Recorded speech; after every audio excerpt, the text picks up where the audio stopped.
ఏంది ఇది నాకుతుంది ఇడ్లీ ఏం ఇడ్లీ ఇది మామూలు ఇడ్లీనే. జంబో ఇడ్లీ అట్టుంది సూపర్ టేస్ట్ గా ఉంది అవునా? వాడుకో వాడేది సరిపోయింది కదా. Hi friends, welcome to my channel friends. ఈరోజు మన వీడియోలో వచ్చేసి ఇడ్లీ చాలా టేస్ట్ ఉంటాయండి. మీరు కూడా ఒకసారి ట్రై చేయండి. ఈ పెద్ద ఇడ్లీ ఎలా పెట్టాలో ఈ విధంగా చూపిస్తా ఫ్రెండ్స్. చాలా మృదువుగా చాలా తేలిగ్గా ఈజీగా సింపుల్గా చేసేసుకోవచ్చండి. చూడండి ఎలా వచ్చినాయో. చూడటానికి కాదండి, తినడానికి కూడా బాగుంటాయి. ఒకటి తినే వాళ్ళు 2-3 తినేస్తారు. ఇంత పెద్ద ఇడ్లీ అయినా స్మూత్గా మృదువుగా చాలా టేస్ట్ ఉంటాయండి. చూడండి ఎలా వచ్చినాయో. మీరు కూడా ఈ విధంగా చెప్పినట్టు కొలతలతో చేశారనుకో అంత మృదువుగా కూడా వస్తాయి. దీంట్లో కాంబినేషన్గా చట్నీ, పల్లి చట్నీ అయితే చేసేసానండి. ఈ పల్లి చట్నీ కూడా చాలా టేస్ట్ ఉంటుంది. రెండు కాంబినేషన్ చాలా బాగుంటాయండి. ఈ పల్లి చట్నీ ఇడ్లీ ఎలా చేయాలో చూపిస్తా ఫ్రెండ్స్. ఫస్ట్ టైం మన ఛానల్ చూస్తుంటే లైక్ చేయండి. ముందుగా ఇక్కడ నేను ఒక బౌల్ అయితే తీసేసుకొని అందులో ఒక స్పూన్ అయితే మెంతులు వేసుకున్నానండి. చిన్న స్పూను 1 కప్పు మినపగుళ్ళు వేసేసుకున్నాను. ఒక 4 స్పూన్లు సగ్గుబియ్యం వేసేసుకోవాలండి. సగ్గుబియ్యం వేసుకుంటే ఇడ్లీ అనేది బాగా మృదువుగా బాగా వస్తాయి. మెంతులు వేసుకున్నా కానీ టేస్ట్ బాగుంటుందండి. ఆ విధంగా వాటర్ అయితే పోసేసుకొని 2 సార్లు కడిగేసేసి ఇవైతే 2 గంటలు నానబెట్టుకోవాలండి. అలా 2 గంటలు పక్కన పెట్టేసేసుకోవాలి. నానబెట్టేసేసుకొని చూడండి ఆ విధంగా పక్కన పెట్టేసుకున్న తర్వాత ఈ మినపగుళ్ళు నానబెట్టుకున్నప్పుడే నేను రవ్వ కూడా నానబెట్టేసేసుకున్నాను.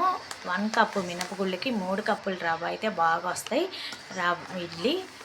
ఆ విధంగా 3 కప్పులు రవ్వ అయితే వేసేసుకొని ఇవైతే 2 సార్లు కడిగేసేసుకొని ఈ రవ్వని వాటర్ అయితే పోసేసి ఈ మినపగుళ్ళు నాన్నంతసేపు పక్కన పెట్టేసేసుకోవాలండి. 2 నానితే ఏంటంటే బాగా మృదుగా బాగుంటాయి. ఆ విధంగా వాటర్ అయితే పోసేసేసి నేను 2 గంటలు అయితే పక్కన పెట్టేసాను. మినపగుళ్ళతోనే నానబెట్టి 2 గంటల తర్వాత చూపిస్తున్నా చూడండి ఎలా బాగా నానిపోయినాయో. ఆ విధంగా అయితే నానిపోవాలండి. ఈ నీళ్ళు అనేవి పారిపోయకుండా మనం ఈ నీళ్ళతోనే వేసేసుకుంటున్నానండి. గ్రైండర్ వేసేస్తున్నాను. మీరు గ్రైండర్ వేసుకోకపోతే మిక్సీలో వేసుకుంటే కూలింగ్ వాటర్ వేసేసుకున్నాను. బాగా వస్తాయి. ఇలా గ్రైండర్లో వేసేసుకుంటే పిండి అనేది బాగా ఉడికిద్ది, బాగా వస్తాయండి మృదువుగా ఇడ్లీ కూడా. అలా కొద్ది వాటర్ అయితే పోసేసుకొని ఎక్కువసేపు ఏం అవసరం లేదండి. బాగా మెదికిన తర్వాత వాటర్ అనేవి వేసేస్తే మనకు తొందరగా మెదిగిపోయిద్ది. ఆ విధంగా వేసేసి మూత అయితే పెట్టేసామనుకోండి 10 నిమిషాల కల్లా బాగా మెదిగిపోయిద్ది. చూడండి ఎంత బాగా వచ్చిందో, అంత మృదువుగా పిండి బాగా మెత్తగా బాగా రావాలండి. అప్పుడైతే తీసేసుకోవాలి. చూడండి ఆ విధంగా వస్తే సరిపోతుంది. అంత పిండి అనేది అంత మెత్తగా రావాలండి. అలా 2 సార్లు కడిగేసి మళ్ళీ రవ్వని పిండేసి పక్కన పెట్టేసిన తర్వాత అందులో మనం తోడు వేసుకోవాలి పిండి. చూడండి ఆ విధంగా తీసేసుకొని బాగా అయితే కలిపేసేసుకోవాలి. ఈ రవ్వ పిండి బాగా చేతితోటి బాగా కలుపుకున్నారనుకోండి బాగా కలిసిద్ది. ఆ విధంగా కలిపేసి 2 గంటలు అయితే పక్కన పెట్టేసేసుకోవాలి. ఇది మీ ఓవర్ నైట్ పెట్టుకున్నా కానీ ఇబ్బంది లేదు.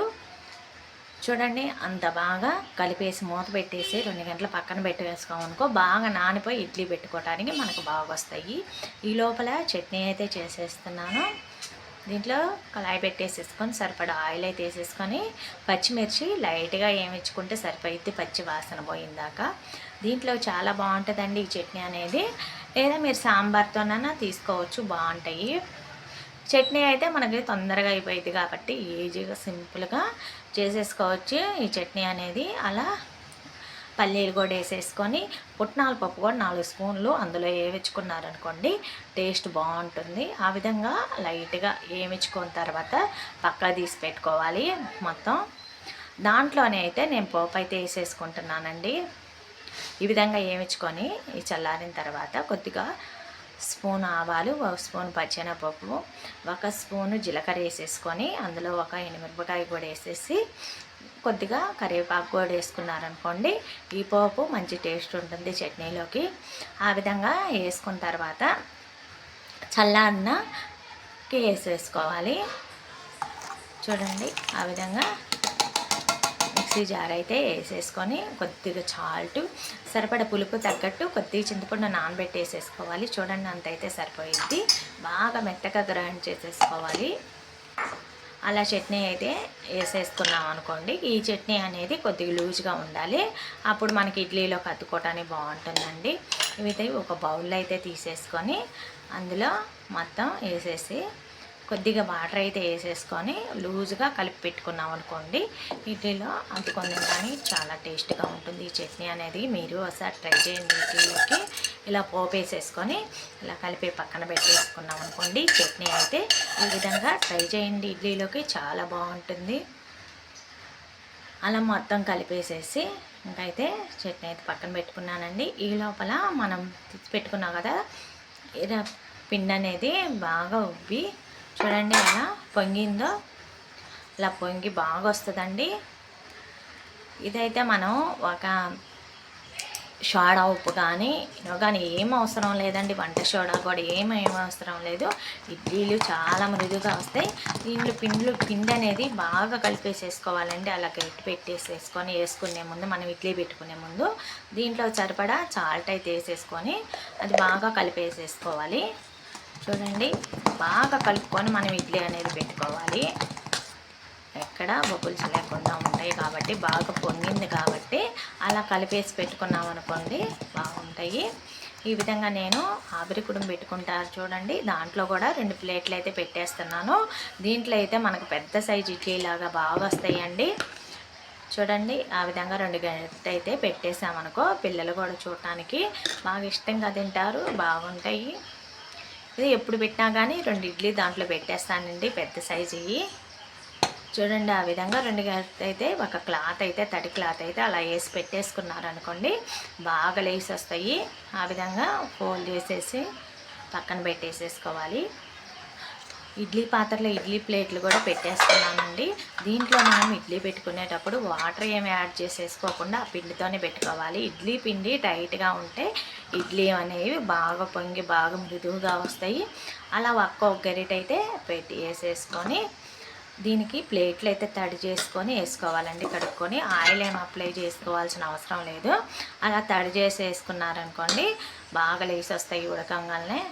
ఆ విధంగా ఒక్కొక్క గరిట అయితే పెట్టేస్తున్నాను. చాలా సింపుల్ వేలో పెట్టేసుకోవచ్చండి. ఈ విధంగా వేసుకున్నారనుకో ఇడ్లీ అనేవి బాగా వస్తాయి. కొంతమంది గట్టిగా ఉంటాయి తినాలనిపించు అంటుంటారు. ఈ విధంగా ఒకసారి ట్రై చేయండి బాగుంటాయి. ఇలా బాగా వాటర్ అనేవి బాయిల్ అయిన తర్వాత అప్పుడు ఇడ్లీ ప్లేట్లు అనేవి అందులో పెట్టేసేసుకోవాలి. అప్పుడు మనకి ఇడ్లీ అనేవి జిగురు లేకుండా బాగుంటాయి. చూడండి ఆ విధంగా మూత పెట్టి 10 నిమిషాలు ఉంచేసామనుకో బాగా ఉడికిపోతాయి. చిన్న దాంట్లో కూడా ఆవిరికుడుం పెట్టుకునే దాంట్లో కూడా అలానే వాటర్ పోసేసి ముందుగానే పెట్టేశాను. అలా వాటర్ అనేవి బాగా బాయిల్ అయిన తర్వాత ప్లేట్లు అయితే పెట్టేసేసుకొని ఈ విధంగా పెట్టేసేసుకోవాలండి. చూడండి అలా మూత పెట్టేసి 10 నిమిషాలు ఉంచుకున్నారనుకోండి మనకి బాగా ఒక 10 నిమిషాల తర్వాత చూపిస్తున్నా చూడండి ఎలా వచ్చినాయో. అలా ఏలికి టచ్ చేస్తే అంటుకోకుండా బాగా వస్తాయి. అలా మూత పెట్టేసి ఎమ్మటే తీసేయకుండా వీటిల్ని ఒక 2 నిమిషాలు ఆగిన తర్వాత తీసేసుకుంటే మనకు అతుక్కోకుండా బాగా వస్తాయండి. మనం తీసుకునే ముందు లైట్గా వాటర్ అనేవి చల్లేసుకొని తీసుకున్నాం అనుకోండి బాగుంటాయి. చూడండి ఆవిరికి వాటర్ తగిలితే బాగా మృదువుగా వేసి వస్తాయి ఇడ్లీ అనేవి. అలా 1 నిమిషం పెట్టేసుకున్నారంటే సరిపోయిద్ది. 1 నిమిషం తర్వాత చూస్తున్నా చూడండి ఇడ్లీ ఎలా వచ్చినాయో. బాగా కొద్దిగా వాటర్ అయితే చల్లేసేసి అలా ప్లేట్లో తీసి పెట్టుకున్నారనుకో చాలా మృదువుగా బాగా వస్తుంది. చూడండి ఎలా లేసి వచ్చినాయో. బాగా పొంగి ఇడ్లీ బాగా ఫ్లఫీగా బాగుంటుందండి. అలా ప్లేట్లో తీసేసి అలా చట్నీ వేసి ఇచ్చేసారనుకోండి చక్క ఇంట్లో వాళ్ళు బాగా ఇష్టంగా తింటారు. చూడండి ఎలా వచ్చినాయో అంత మృదువుగా అంత బాగా వస్తాయండి. ఇలా మీరు కూడా ట్రై చేయండి. చాలా బాగుంటాయి మృదువుగా ఇడ్లీ కూడా. అలా చట్నీలో వేసి ఇచ్చారనుకోండి నేను చక్క తినేస్తారండి ఇష్టంగా పిల్లలు.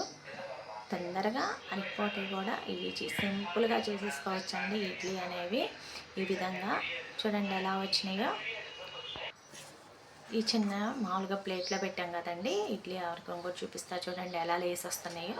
చిన్న ఇడ్లీ కూడా ఇదే విధంగా వచ్చేస్తాయండి. అలా ప్లేట్లో పెట్టేసి చట్నీ వేసి ఇచ్చారనుకోండి చాలా చాలా ఇష్టంగా తింటారు. చాలా రుచిగా కూడా ఉంటాయి. ఎప్పుడు ఇడ్లీ అయినా అనేవాళ్ళు కూడా బాగా ఇష్టంగా తింటారు ఈ విధంగా చేసి పెడితే. మీరు కూడా ఒకసారి ట్రై చేయండి ఫ్రెండ్స్. మన ఛానల్ లైక్ చేయండి, ఎలా ఉందో కామెంట్ చేయండి. చూడండి ఎంత బాగా వచ్చినాయో. మీరు కూడా ఒకసారి 2 ట్రై చేయండి.